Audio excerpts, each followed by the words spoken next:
To make some dickheads by the way, the exclamation. Hey dude, exclamation mark. Weather over here is amazing. Birds are easy, beer is cheap. What are you still doing in Ireland, you fucking cunt? They should, what they should do is, they should just change the weather and tell you all the fun shit your friends are doing around the world, you know? Like, there'll be a heavy and prolonged spell of drinking in Sydney, Australia today, while a brief period of lucidity will break out in Auckland, New Zealand, as your friends go bungee jumping and have the time of their lives. And in summary, what are you still doing in Ireland, you fuckwit? Sorry, I messed up that joke a bit, so let's get on to the next one quickly before you notice. Thanks, you really clapping the bad ones, you really are an amazing audience, like, fair play to you. Okay, right. Another thing I think is on TV. Do you watch a lot of TV? You know those like formulaic American TV shows? You know the ones? Yeah, you know there's always an insanely good looking police force. There's a minute piece of evidence, a confession, and then there's some kind of smart, ironic detective quip.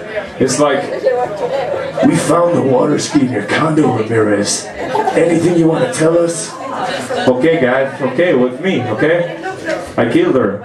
She was going to cut me out of her will and I needed the money to run my massive crystal meth lab. The mob said it was my life or hers. Oh, you'll get your life, Ramirez. Life behind bars. That was, yeah, CSI, good on, yeah. Thanks very much. Okay. I really feel I don't deserve the applause. Okay. The last thing I want to talk about is talent shows, right? Talent shows are on TV way too much. You know, stuff like the X Factor, and I was watching America's Got Talent the last day. The fattest guy you've ever seen in your life, like, he waddles out onto the stage. And I know what you're thinking. You're thinking, Ronan, can you describe how fat he is in a comedic way? And I will say, yes, I can. The guy was so fat, I doubt he can remember the last time he saw his cock, let alone used it. No, there's no need, no, that's the God, yeah, okay. So he walks out and then it cuts to his sad story, you know, and he's there and he's blowing into the camera and he's going, singing's all I got, it's all I do. And you're thinking, first off, you're a fucking big fat liar because you obviously spend a lot of your time fucking eating. And he goes on with this, you know, sad story. And he's getting to the sad part and he goes, my grandmama said that I had the voice of an angel. She was my best friend, but she died 15 years ago. And I was thinking, oh my God, what a dickhead, because my grandmother actually died of a horrendously painful form of cancer. But you wouldn't see me getting up in front of a crowded room and exploiting her memory for a laugh. Oh shit, sorry Gran. I'm actually going to finish a nap before I kick out the door. So, thanks very much. Cheers.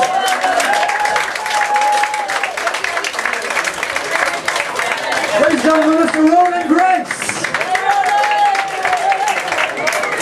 We're approaching the end of the night where we've got one act left, but before we go, I kind of want to tell a happy story before, kind of a happy, clean, good story, you know, about good-natured people for you all, okay? And it's a story about my biggest hero. I was lying about Barry Scott. My biggest hero has got to be my mother, my good old mother, you know.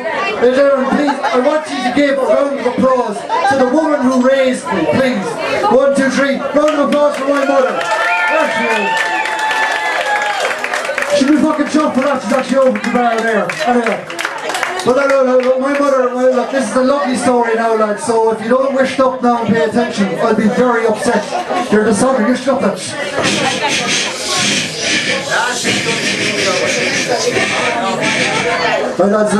It's a lovely story, right? My mother now, she used to work with the nuns in the convents, you know? In Youghal, work with the nuns, you know? And there was one nun, she was very old, and she said, when I die, Margaret, when I die, could you please, I've heard you had a lovely, lovely garden, could you bury my rosary beads at the bottom of your garden? I know how to work this. And my mother said, yes, I will indeed, I will indeed. And when she passed away, my mother got her rosary beads and she buried them at the bottom of her garden. And now there is a nun's rosary beads buried at the bottom of our garden. and hopefully one day it will grow into a new nun. So, because obviously nuns are celibate, they have to reproduce asexually. Where else would you fucking get them from? It's science, it's simple science, ladies and gentlemen. Anyway, thanks very much. I'm glad you did. Ladies and gentlemen, look, it's almost time for the last act tonight, right? But before we go, I'm going to do a bit of advice. Like, you know, it's the middle of the night, you know, and you know, it's the middle of the week, and I know we all love the jar, but please, you know, drink responsibly. You know, don't spill it. That stuff's expensive. There's a recession on.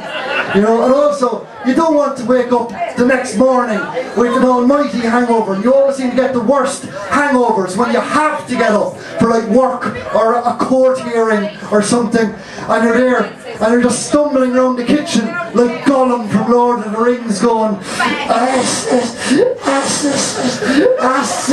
you open up the curtain and the light comes in, it burns up, tricks the alcohol.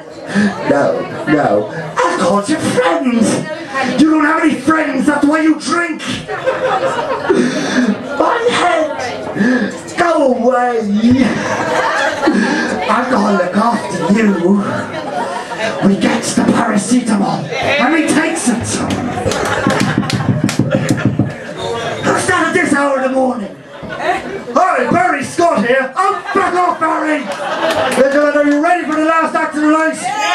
Go on, ladies and gentlemen, please put your hands together for the one, the only, Mr. Gary Lynch.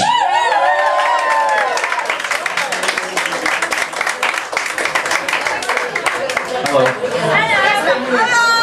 Hiya. Susan Boyle. Britain's got autism. No? Okay, fair enough.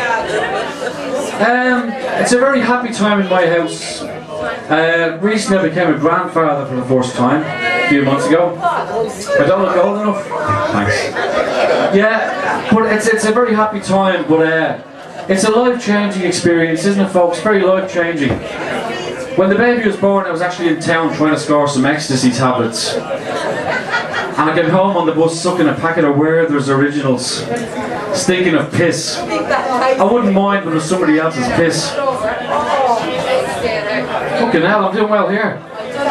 Yeah, but you know, things have been, I've had a pretty shitty life, if I'm honest. Because my father died during childbirth. Yeah, he was filming the birth and I came out a bit too quick. And my mother blames me. She's the one who coughed. Fuck her.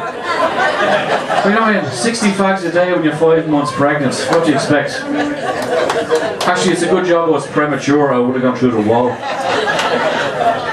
But it coloured my personality, my relationship. She always resented me, you know. You know, I never really got on with people. I used to think everybody in the world had Tourette's, because wherever I went, people shouted wanker, arsehole. And in fact, when I was 15, my mother told me I was aborted, which I know it isn't true. I know it's not true because I've got footage of the birth up to about halfway. And you know, people don't like me. For my own wedding, I was only invited to the afters. Fucking horrendous. Had to go to bus out to the Cool Key Lodge or the Maryborough House, whatever's appropriate. And my own kids, they tell their friends that they're adopted and their real dad is Joseph Fritzl. He was strict, wasn't he? He was strict. When he says you're grounded, you're grounded. I admire him actually. My kids walk all over me. They sleep upstairs.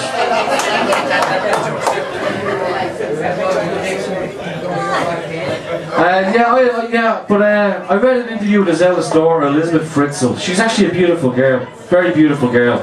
A bit pale, but I still fuck her. But the interview was in Smash Hits, and apparently her favourite song is Going Underground. And her favourite film is Room with a View. And her favourite colour is the dark. But it worked out okay for her in the end. When they discovered the extra living space, the house went up by 78 grand. Alright? Yeah, fucking hell. I was reading the Donegal Democrat there the other day. I love local newspapers. The Donegal Democrat, the Dundalk Nationalist. Talk amongst yourselves. And I thought, you know, they're okay, they're good names, but